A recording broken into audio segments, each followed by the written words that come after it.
The number one question I probably get asked by people when they find out I do video is probably, do you do drone?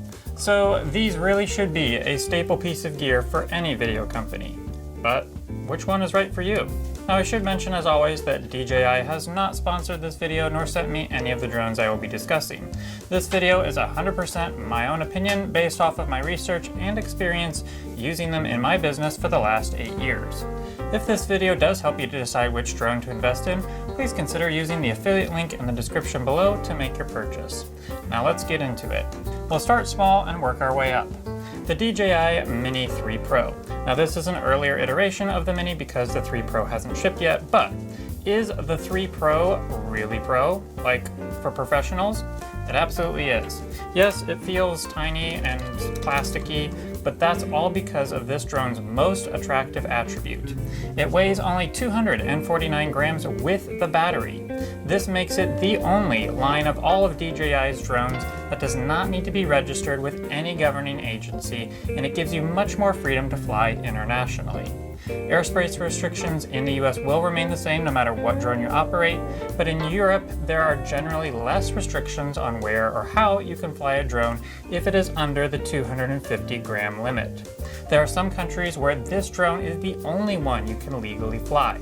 So, if you do any kind of international travel, this is by far the drone of choice for you. Even domestic travel is far more convenient with this drone than with any other. There's no reason why you couldn't have a drone on you at all times with this thing.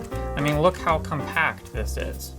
Another benefit to its small size and weight is that it is very, very quiet compared to other drones.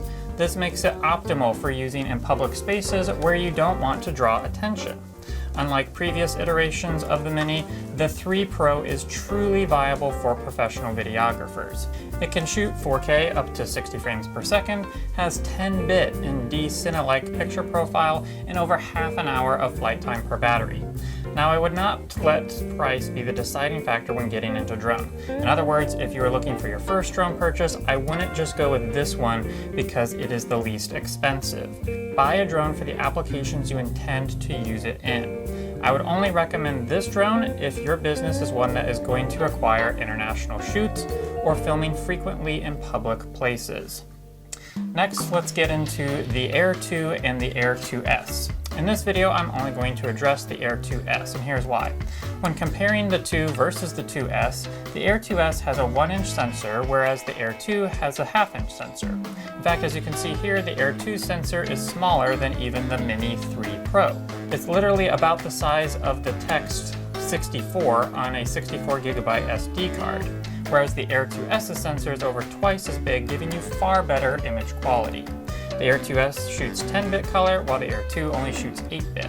Color banding in the sky can be a common issue with 8-bit, making 10-bit essential for professionals, and the 2S is only $300 more than the 2, so it's really a no-brainer. But who is this drone for?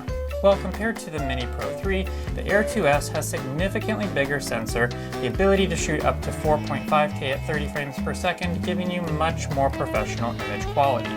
It has a more impressive physical form factor. I can't emphasize enough the importance of impressive form factor for clients. When a client drops 4 to 5 figures on a video package, they want you to show up with proportionately professional looking gear. So if you find yourself using a drone on a client's property, I would not recommend bringing the Mini.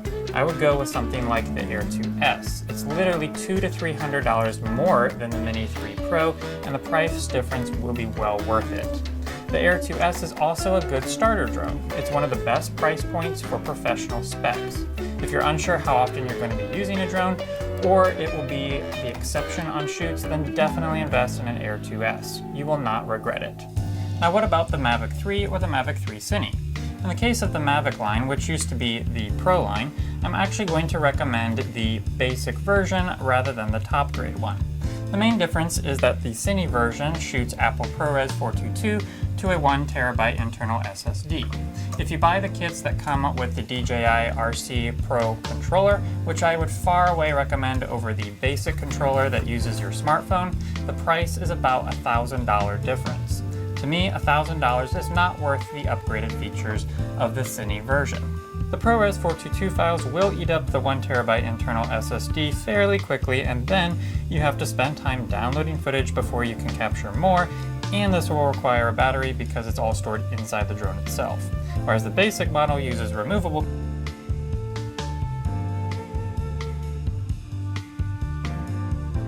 Personally, I've never found 422 to be an attractive feature on a drone. This is because 422 is primarily, though not exclusively, a feature for green screening, and I've never used a green screen with my drone. Now, who is the Mavic 3 for? Well, its form factor is even more impressive than the Air 2S, as is its sensor size and camera. This drone features a Hasselblad Micro Four Thirds camera with dual ISO. Again, a sensor nearly double in size. It performs better in low light than the Air 2S, gives you a flatter color profile in D-Cinelight, and the Hasselblad Color Science. But this drone is more than 3 times as expensive when you get the Fly More combo with the RC Pro remote. So this drone only really makes sense when you need to be using a drone for more than just supplemental establishing shots.